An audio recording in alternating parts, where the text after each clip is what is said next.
Hi guys, welcome to Works in Progress episode 3. This is a series where we take empty panel vans and convert them into high-end, fully bespoke camper vans.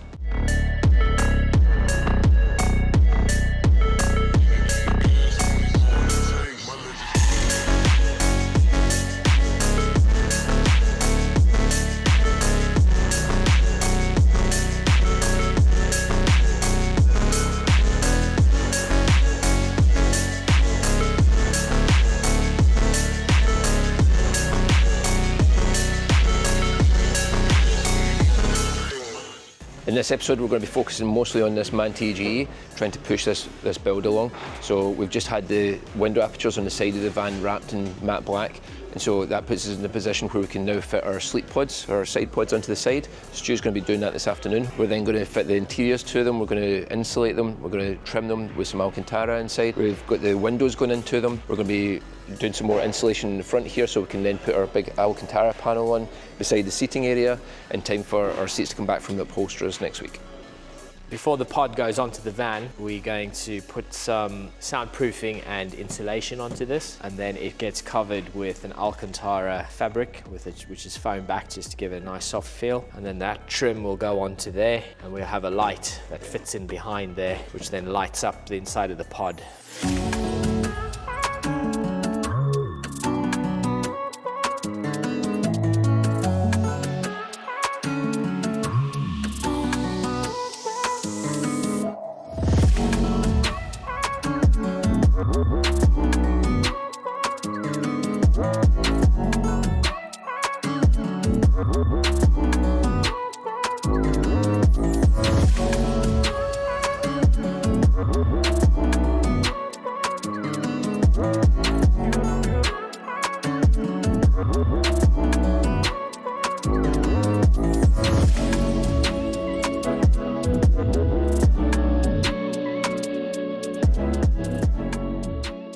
So this is quite an easy example to show the different levels that we go through before the panel work goes on. You've got your outer skin of the van, and then you've got your inner skin of the van. The outer skin's where you're going to get a lot of the cold temperature coming in if it's left without anything on it. If you just put your panel across here, then that's going to be the same temperature as the outside. It's also going to give you a bit of road noise. So we've put this extra panel on here for some soundproofing. You can't just stick on, you have to roll it on, otherwise it peels off in the heat. We actually put a little bit of spray glue in behind it just to give it a little bit of extra bonding. So with your soundproof panel on, we're then going to put on our Dodo insulation layer. It just sticks straight over the top. That's going to give us a good bit of thermal protection from the cold in that panel. Now there's going to be a gap in here between the thickness of the skins, so when we put a panel on here there's going to be a cavity, and so instead of that just being purely an air cavity, we're going to fill it with this here. This is a Dodo fleece. It's the same as the sort of stuff that you'd put into your loft for insulation, but instead of it being fiberglass wool, this is recycled plastic bottles. So it's 100% plastic, and it does the same job, except you can dunk this into a bucket of water and the water will just drain straight out the bottom, whereas if you did that with fiberglass wool, it would hold all the water in. So any moisture that got into this panel would stay stuck in there if you're using fiberglass wool, whereas with this stuff, if it gets any moisture going in, it would just make its way to the bottom and come out. At the bottom of your panel work, down here, there are actually holes that go to the outside of the van. That's so that if there is any liquid gets into them, it doesn't get trapped. Some people like to do a complete vapour barrier on the inside of the van to stop any moisture going into the vehicle. We don't like to do that. We've had vans come back in the past that we've had that, and it's all been rusted inside the panel work. As much as it stops the moisture going from the inside of the van to the panels, the moisture can still get in from the holes round about the cavities of the van and the air that travels through it, and then it's got nowhere to go. It just gets stuck. Whereas your van internals, at least, you're going to have the heating on a lot of the time, so you're going to have air circulating, you're going to have the hot air coming in, so it'll dry out your panels as well as drying out the inside of the van. We're going to stick this on here, so you just tear it roughly. You can use little single application spray cans. Because we use it a lot, we have a large canister.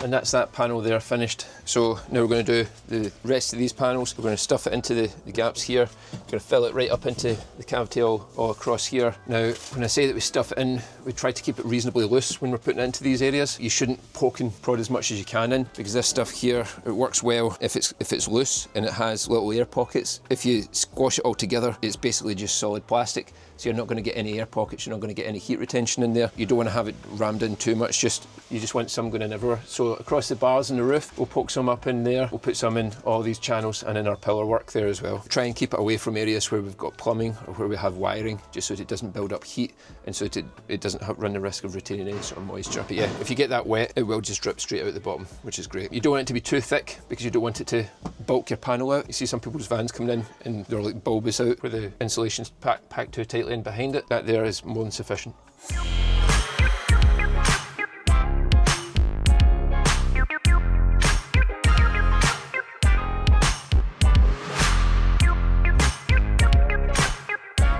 Got this solvent that's gonna take just the top layer of this glue off, because obviously we had a bit of an accident with the glue tank yesterday. So I've just basically like reopened it thinking I was closing it. So I've got the adjustable and popped the adjustable off, and it's just come. I was like, just put it in between my legs and just see how I can get. I was just basically starting to tighten again, and I just went, it is what it is now. It's just gonna have to go all down my leg. Yeah, lucky you didn't get a face full of it. I know, but I think it was so dead, there was nothing left in it. That's alright, that's not bad. Basically, what you're gonna do is just rub this solvent just over the top layer of this glue here, and it's just gonna smooth down. It will just slowly dissolve this top layer and make it smooth again, because when we come to do the bonding and you know, sticking down the floor and stuff like that, you kind of just want all these sort of these ridges on the panel on the van here just to be nice smooth surface. So yeah, so basically we're just going to go over all these ridges now and dissolve a lot of this glue that we made a mistake with yesterday. So busy in the workshop today, so I am back on the tools again, invading these guys' space, and it's been so long since I've done a lot of these jobs, I'm having to actually ask how they're done, and so I don't tread on any toes. So I'm currently building the shelf that the bathroom basin is going to sit on. So this is made out of solid surface. Some people know it as Creon, Corian, Staron. These are all just brand names. It's a resin mixed with minerals. It's very hard. It's a little bit heavy. It's 100% waterproof. We're going to take a lot of the weight out of it. I've still got this piece to cut off.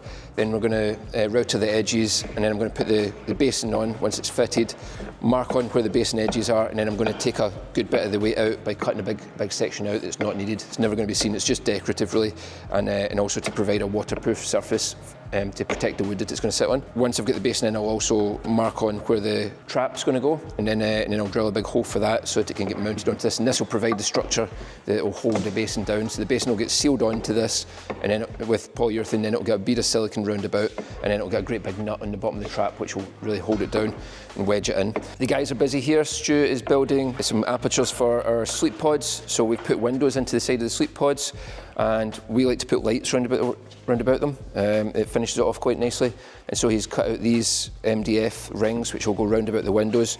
We then add the magnet strips into them before they get covered in Alcantara, and this is a blind that comes with the window. It's magnetic, so you don't need to clip anything on, you just throw it on, it sticks, and it'll go into this one here. This is still to have the material cut out and wrapped around, and then these will go onto our sleep pods so you can black the window out at night time and get a good night's sleep. Dusty is edge banding some doors for our tall gantry to try and get them finished off today, and Cameron is currently assembling the brackets for an F80S. It's a 4 metre long wind out awning that's going to get fitted onto the van hopefully this afternoon, if not tomorrow morning. We've got this side pod here is ready to go, and you can see we've fitted the LED cob strip. So cob strip is an LED light. It's got lots of tiny little LED diodes all the way around, and it's cob strip. It's got like a diffuser that's built into it, and it comes out with one continuous glow rather than having individual lights lighting up. It can look a wee bit fairground attraction-y if it's got lots of individual lights. So the bigger amount of LEDs, the better, the more continuous light that you get. The bits that Stu's making just now will get attached onto this around here, and it'll just tie this off really nicely. So yeah, all hands on deck, busy today.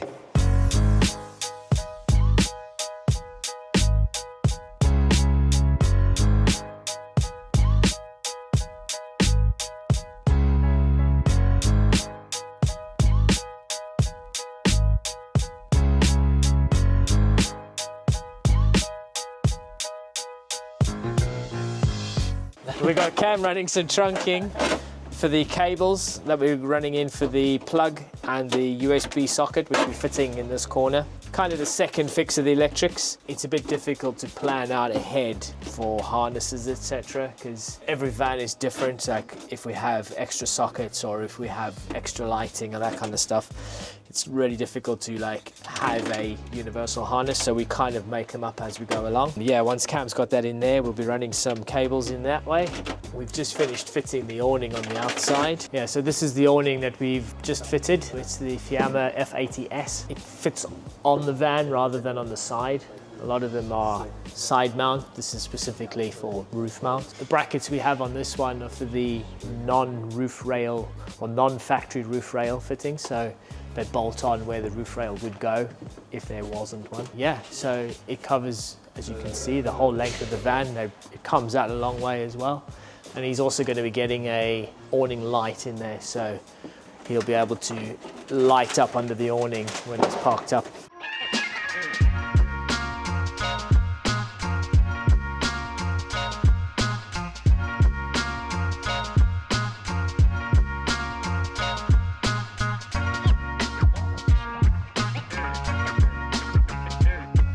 So we've not progressed as much as we'd like to on this T6 this week. We managed to get a couple of days in at the start, but we're waiting on some parts. We're waiting on the furniture board arriving so we can build the units, and we're also waiting on the bed on rails, which has been delayed.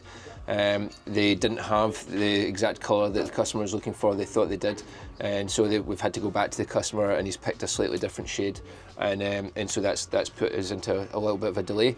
In the meantime, we've managed to get the sides of the van carpeted. This has still got a panel to go on here, which will be carpeted separately and then fixed in with poppers into the existing holes. The reason we do that is we like to carpet the whole side in one piece, and then we put in as small cuts as we can to put in extra cabling and plumbing and things. This means that in the future, if somebody wanted to retrofit something into the van further on in its life, they can just unpopper the panel and take it off and get access into the panel work. Or supposing if you took the van to the painters, if you had a dent in the side of it or something, they can just pop the panel off and gain access to the outer skin of the van without having to recarpet the whole side. So we've finished the carpeting on this side, just get the panel to go on, done the same with the carpeting on this side. We've fitted our lights across that side there with our light switch. We've run some cabling that needs to go in before the flooring goes down anyway, and that's us now kind of stuck until our parts arrive next week, hopefully. These are our overhead gantry units for the MAN TGE. We build these with LED track lights to go in underneath. We're just waiting for those to arrive in from Hafele, and we're waiting for some more aluminium corner trim to come in. Obviously they'll sit up this way. We've got the open hinge door, loads of storage in there, really deep units. We've started doing them slightly different, so we've put in a shadow gap at the top, so it now has a double piece in here. In there, we're putting a little aluminium trim, and we have some cob lighting at the back, which will then project some lighting and illuminate across the whole ceiling, and should give us a nice glow from all of the units. So yeah, that just about wraps it up for this week's episode. Thanks very much for watching and for all your support on our other videos. We now have a direct link to our e-commerce shop. If you scroll down, you'll see some of the products that we sell. Don't forget to like and subscribe, and stay tuned for next week's episode.